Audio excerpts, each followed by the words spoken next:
Most everyone, even if you don't live in the U.S., knows about the horrible hurricanes that hit Appalachia, Hurricane Helene, and then we had Hurricane Milton across Florida. Appalachia was particularly hard hit, and there are a lot of people that I know in that area that are doing everything that they can to try to help. It is overwhelming what has happened there. There is no way anybody could have prepared for the flooding that happened there. But I wanted to make y'all aware of something that's going on. So I'm going to share a photo here, or I'm going to show you a post on Facebook, and then I'll share the information down below. On Sunday, there is going to be a flash telethon. Mother Grove Goddess Temple, who is run in part by my friend Byron Ballard, is putting on a flash telethon from 10 to 6 p.m. Central Time. There's going to be music, there's going to be all kinds of things, and I hope that you will, if you're interested in helping support this effort, you can go to Corellian TV or divinationtv.com to watch the telethon and donate. So I'll put those links up for people that are interested, and I'll probably be sharing this on my social media as well. So if you're interested in knowing more about this, you can go there. So if you're a fan of Old Gods of Appalachia, the podcast, as I am, they're doing a special flood relief or hurricane relief tea on TeePublic. You can go to TeePublic and just search for Old Gods of Appalachia, and you probably get to this shirt. So they're very reasonably priced, even though, even the fact that they're donating, they're still very reasonably priced. So you can go there and support them, or you can send money directly to organizations that are in that area and help them. So the closer you can get to the organizations that are on the ground, that are local, that are helping, the more impact your money is going to make. Well, I am headed out. I am going to go to the river for a little bit. I like to go down to the Arkansas River. There's a park just across the Dardanelle Bridge called Council Oaks Park, and Council Oaks has a champion tree. It's actually 2 champion trees. It has the largest white oak tree and the largest sycamore tree, or cottonwood, one of the two. I think it's a sycamore, maybe it's a cottonwood, I don't know. I think it's a cottonwood. In the state of Arkansas, or in Council Oaks Park. And then you can walk down to the Arkansas River, and I like to walk down there and look for hagstones, which are the stones with the holes where the water has burrowed a hole all the way through. Because hagstones are supposed to be good luck, because only good things can get through the holes. They make great things to put on weather charms or good luck charms, or I like to put them in my bone jars that I make. So I'm going to go look for hagstones, and I'm going to go look for, I find these little tiny, perfectly round white rocks that I like to put in my bone jars or my wish jars, and I find little shells and really beautiful driftwood and just whatever interesting things that you might find out there. So it's a pretty day, and I thought I would go out to Council Oaks Park. So I'll take you with me. Yay. So yeah, I had some lunch. I made some manicotti that I got yesterday, some fresh manicotti that I picked up at Aldi's. And I talked to my friend Melissa for a while. And yeah, so I am headed out to Council Oaks to do the thing, to have a moment outside, some outside time. And then I think I'm going to go Side Chicks, which is one of the local metaphysical shops. It's a mother-daughter team that I have happened to know for a long time. They are having their 6th anniversary of opening, and one of the things, they're having sort of a week of things happening, and one of the things that they're doing is they're having a public Reiki circle at 1 o'clock, and so I thought I might go to that and see what it was like. And then I'm going to come home and work on stuff.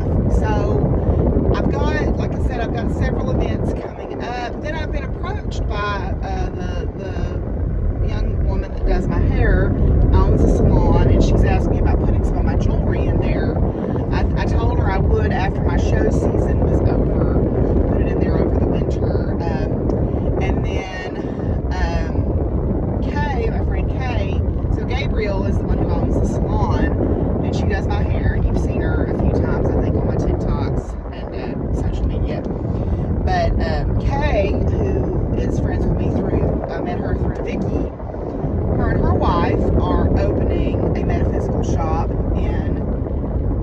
Russellville, and they found this beautiful old house, and they're going to open a shop in there with a healing space and a Reiki space and meditation and shop. And she asked me about putting some of my pieces in there, and I said, yeah, okay, I can do that. My plan was not to do retail stuff, but for a couple of my friends, I don't mind doing that. And, you know, as my show season ends in November, it'd be good to bring maybe a little income stream in over the holidays. But anyway, so, yeah. One thing I did find out yesterday is I actually now qualify for phased early retirement at work. Now, they haven't offered it, but I do qualify. The qualifications are you have to be 55 and you have to have been 10 years continuously employed by the institution, and I'm on my 20th year. So I qualify. I would have to figure out a way to have income. So a lot of times what people do is they take the phased retirement, but then they teach online for their department. But that would have to be worked out on a departmental basis. So yeah, maybe I could work that out in a couple, 3 years now that I've got the farm paid off. You know, maybe that's a possibility. You know, it would give me some flexibility and some freedom. But I do have to make a certain threshold of income, you know, pay for the car, pay off some other things. You know, I ran up some bills, you know, that I'm not proud of, but I'm paying them off, and they're getting close to being paid off. And once they are paid off, then I could probably take less salary. Also, there's another university that I know some people at that I could potentially teach online for, or I might patch together 2 or 3 online teaching gigs. It would just give me some freedom to create and to write and to travel to these shows and stuff. You know, it would just be a possibility. I don't know that it's workable. I would have to figure out about insurance and things like that. But it's definitely something I'm going to strongly consider when my options are open to me. But at least now I know I'm eligible, and that makes me feel good. So, yeah. So I'm going to head down to the river and see what we can find. So y'all can come along with me. This is Council Oaks Park, and you can see the river down there in the distance. So this tree is the champion tree, white oak tree in Arkansas. Champion trees, I think, have to do with their girth around their base, and then maybe also their height, but I'm not positive on that. I know it has to do with their circumference. So yeah, this is the champion white oak tree. So yeah, so there's its plaque there. And yeah, this is called Council Oaks Park, not for a very great reason, unfortunately. This was a place where the Cherokee ceded all of their land south of the Arkansas River, which was the most fertile land. The land north of the river is where the Ozarks begin and is not very fertile. So this is not a terribly proud thing in our history here. Just another example of exploitation, unfortunately, that this tree had to see. But this tree has been around at least since 1820. So she is over 200 years old and is a beauty. So there's another one down here. We'll go see it. It's actually technically on private land, but you can walk up to the plaque and see it. Because this is actually sort of someone's backyard partially, but there is a plaque down here for this tree. You can probably see her already.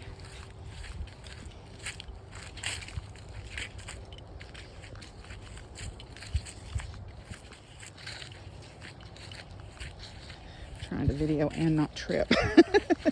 The ground is not super even walking down this hill. So you can see the river. If you look that way is the Dardanelle Bridge. You know, when we get down further, we'll be able to look back up that way and see the dam.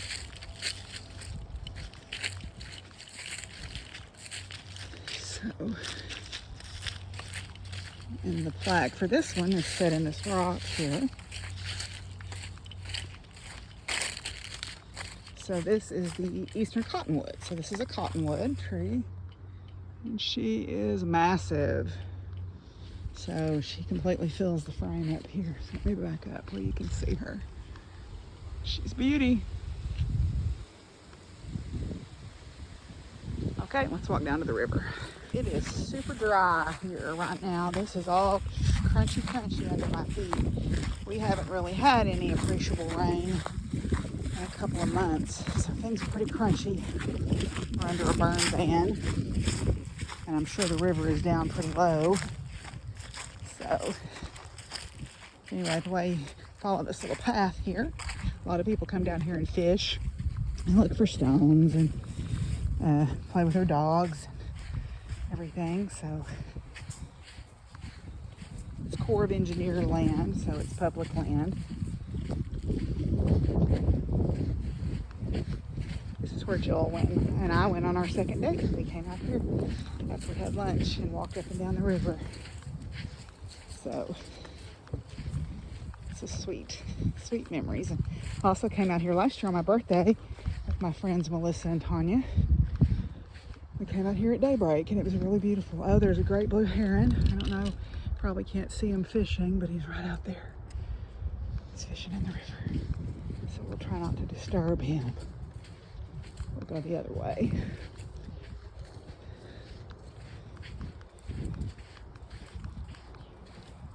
This is not quite a hagstone, but you can see where a little pebble has gotten in there and started wallowing that out.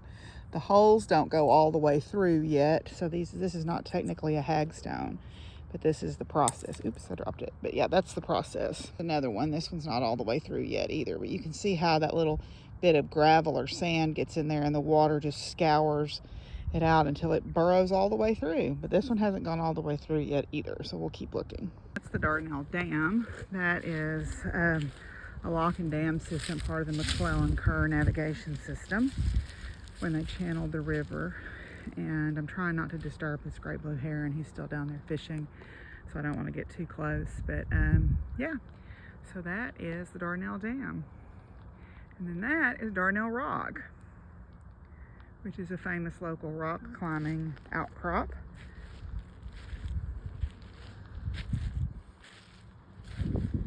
Haven't found any hagstones yet. I found a couple of cool pieces of driftwood.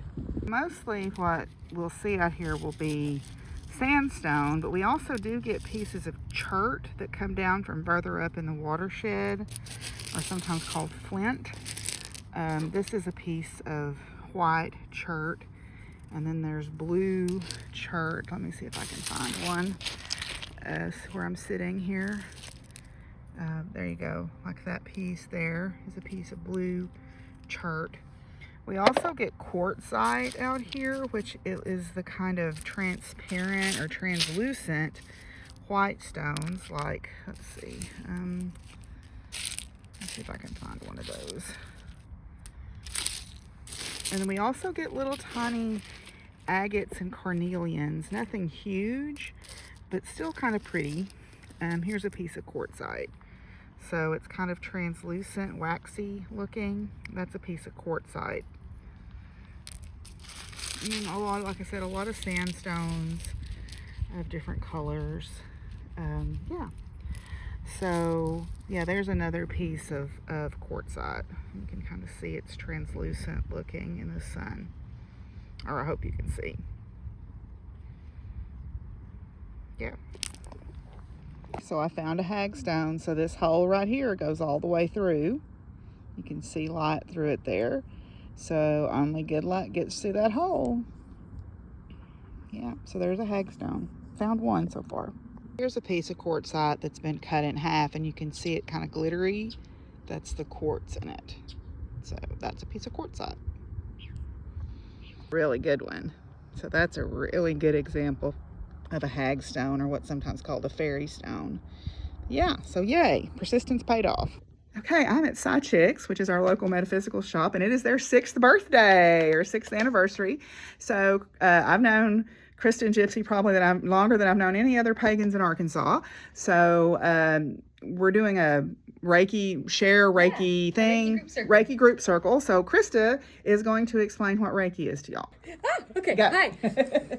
Okay, so Reiki is one of my favorite things in the whole world. I learned about it when I was a little girl. And because of that, the easiest way that I know how to explain it is basically the way that my mama explained it to me. And that is that there is magic in our hands. And so when I think of Reiki, I think of it as the life force energy that makes life so lifey. And so it is like the thing that animates us. It's the reason that our heart can beat on its own, that we can breathe and take really deep, full breaths and not be thinking to ourselves, okay, breathe in and breathe out. Mindfulness practices are great, but like Reiki is part of that autonomic nervous system and the part of your body that just knows how to heal on its own. It's the reason that sometimes you'll feel that in your gut before you get a bad call, or that you just know things that you don't know, like how you know it, because we're all connected. And when we tap into this energy, it allows for us to create a space that makes optimal healing accessible to all. And so the way that it works to me is basically we are connecting to our own inner healer. And the way that you do this is by the honoring of your own biology. Like science tells us that there is medicine in slowing down, in focusing on the beating of your heart, on expanding the breath, on making space for your body to rest and digest and process all that it's going through. And so with Reiki, everybody has access to this energy. Like you are a healer just as much as anyone else in this world. And when you tap into it, you can share it, you can overflow with it.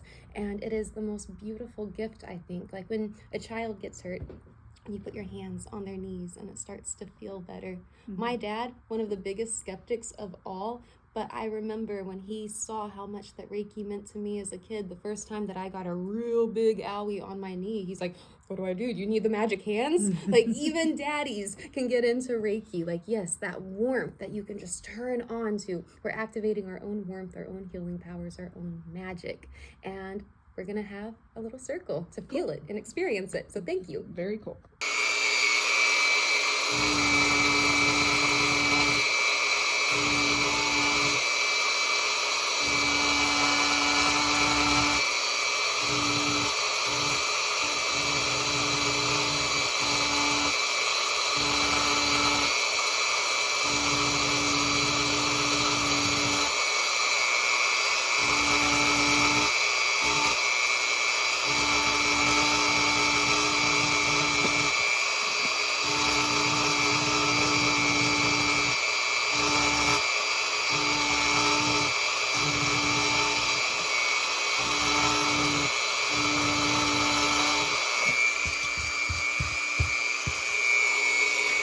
I hope y'all enjoyed the video.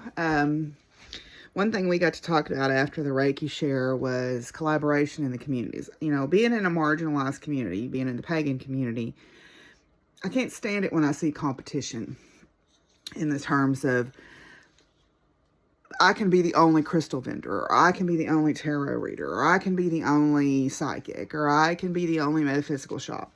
There's abundance enough for everybody if it's done correctly, and we have enough people attacking us from the outside without fighting from the inside.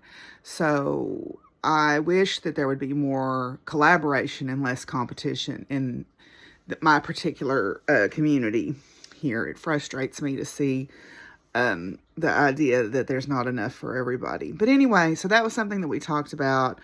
Yeah, so that's where I'm going to end this video, and I will see y'all tomorrow.